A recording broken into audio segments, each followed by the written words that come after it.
At kami po, itong programa ito ay itinatag namin noong Hulyo. Kasi napansin ko, maraming sumusulat sa akin.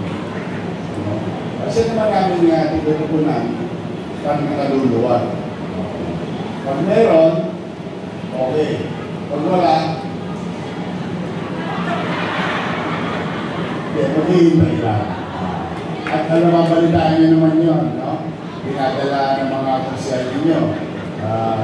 Deliver namin sa mga bahay-bahay. Now, on top of that, mas pinabuti namin na yung mga problema ninyo, sa mapagastos pa kayo, papuntang CDO, ang ginawa namin baliktad. Yung lugar na dinala namin dito.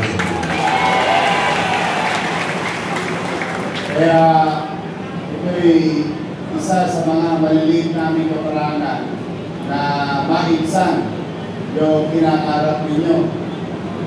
Sakit, problema, at kung ano man.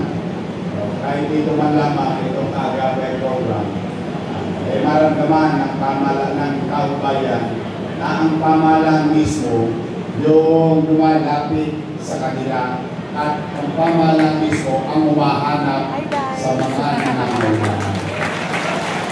Kaya po, i-stay nila kayo dyan sa Kedli. Hindi kayo mawawalan. Pagkalaro kayo, sigurado yun. Maraming salamat sa ating mga chairman. Sila rin na nagturo at tumulong din na hanapin kayo. Yung may mga suliranin sa kanya-kanyang barangay.